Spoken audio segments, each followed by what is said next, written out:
Hey Cancer gang, it's Angelica. I'm here to do your reading. I pulled 4 cards for you and an oracle card.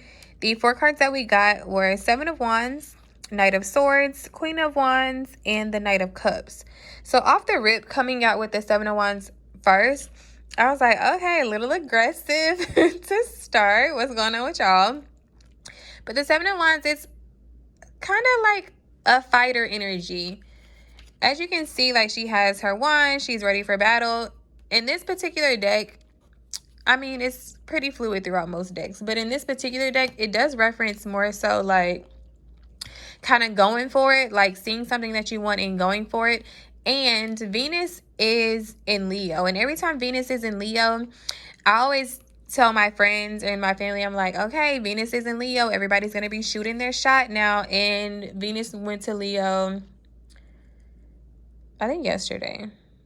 Today's the 28th. Yeah, I think it was the 27th. So Venus is in Leo. So I feel like that's very on point with the energy right now. Like, a lot of people are shooting their shot. In particular, the person that's shooting their shot with you is this Knight of Swords. I feel like you kind of were over this situation because we also got the Ten of Swords. It's like something that you believed was over and you're kind of blocking them out. The energy that I'm picking up with, especially with the Ten of Swords here, it's like they could, and the Knight of Swords, like, it's kind of like reckless, impulsive energy sometimes. I feel like maybe they were either rushing and moving too fast for your liking, or they were too swift in their emotions. Like, swift is in the point, like, you kind of felt like it was a very sneaky, sly energy. Like, you were very untrusting of their energy. So you were kind of like keeping your guard up with them. Like, you couldn't fully trust them. However, they're making their rounds and coming back in. As you can see, here's the Knight of Swords again. Like, they're all over the board. Like, sigh. Like, I don't know if this is an air sign in particular, Gemini, Aquarius, or Libra, or if it's just somebody who has like that very fast-paced energy. Like, they're rushing to do stuff. Like, this person does not know what a chill pill is. I'm pretty sure even if they're not an air sign, if you were to see their chart, they probably have like an air moon or air rising, air Venus. Like, it's something very I was gonna say ADHD. it's a lot of air tendencies with this person, I'm sure. But if this resonates, then you'll know who it is. Next card out, that Knight of Swords, the one that's getting on your nerves, that was doing too much. Here they are with the King of Swords. I don't think that this is two people. This is that person for me. Like, this is that same damn person. Oh, this is the same person. Clarifying cards, King of Swords. It's just not two people for me. This is the same person. And the Six of Cups. So this is an ex, like an ex from this lifetime, somebody that you dealt with last summer, somebody that you dealt with 6 months ago, somebody that you dealt with your last lifetime. I feel like it's somebody that you are well aware of because they were getting on your nerves and you were kind of like trying to block them out, maybe trying to friend zone them, but you tried to get out of the situation because you just really didn't trust them. I don't know if you literally blocked them, but you're trying to avoid them for sure. And then here you are showing up as a Queen of Wands. We know this is you because the clarifying card that came out is the Chariot. That is you. And I mean, at the bottom of the deck, you already had the King of Wands. So we knew that this was some type of pairing. You already knew that was your energy coming in as a little seductress. I mean, yeah, the sun is in your sign. So that's already a boost of confidence. You're already a very attractive person. Like, the spotlight is on you when the sun is in your sign. We got the Nine of Wands. So again, this protective energy. However, this version of being protective is like, I'm not dealing with you, but you still have a chance. Like, this is like that lone warrior. Like, I'm in it for one last fight. You might not be able to tell because I look a little beat up, but I'm here for one last fight. And I feel like, I don't know if you don't want to admit it, but you still, like, there's a piece of you that's willing to give this person a chance because you feel like there is some type of connection there. Like, it could have been a little spark. It's just that something went left. I think they were doing too much, or they were doing not enough too quickly. Like, the effort that they were putting in was dying down too quickly, or they were just doing too much and it kind of freaked you out. But deep down, like, you're like, okay, I would give this another chance if we had the opportunity. Like, you're willing to give them a chance. Last card out, the Knight of Cups. A very, very, very charming energy here. This is like, I'm trying to be romantic. I want to try again. I want to apologize for whatever happened in the past.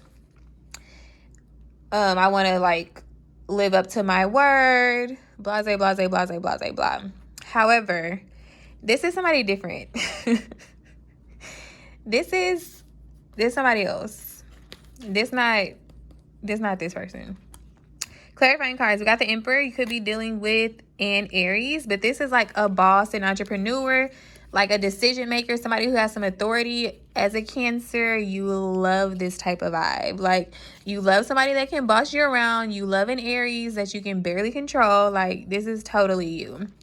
Next clarifying card. All of this came out together. Like, there's a whole lot. The Knight of Pentacles. This is a slow moving person, like slow and methodical, and they're planning everything out. And it's very safe the way that they approach you. And then last card out was the Two of Wands. So this is making a decision, making a big decision. Like, I want to say life-changing, but it doesn't have to really be that dramatic. It's really just you choosing between this person and this person. And as you can see, even the energy switches here. Because as you can see, like, this Knight of Swords, like, there's a whole lot of sword energy taking this up. And this is a person that you know, a person from your past. And then moving forward, you're showing up as the Queen of Wands. The bottom of the deck is a King of Wands. So we know that this energy is more so of a pairing when we move into the Wands. You're still holding some torch. Like, there's still some potential for whoever you're dealing with in the past. You can even see that this person is looking towards the past. However, you have a choice to make because there is a new person. You wanted somebody with a little more stability that you can count on. Like, the pace is moving, not safer speed, but yeah, like a pace that you could work with this Knight of Pentacles. And this is kind of like a take charge person as well. I feel like this is more your vibe, but ultimately I do feel like you're going to give this person a chance, because it's kind of like that what if, like, but what if this is my twin flame? What if, when? So yeah, the choice is yours. Again, Venus is in Leo. Everyone is looking attractive these days. If I were you, taking tarot off of the board, this is just advice, and I'm a Gemini, so take this love advice with a grain of salt. My Sun and my Venus are Gemini, by the way, so just full disclaimer. I would see what's up with a new person. And I say that because old people are always there. Like, they don't go away. Like, if you wanted to try with a new person, the old person's going to still be there if this don't work out with a new person. And I'm not saying, like, keep somebody on rebound, but it just never fails. The old person is always there. Like, they're always there. And if they're not, then it just wasn't meant to be. Like, that's my philosophy.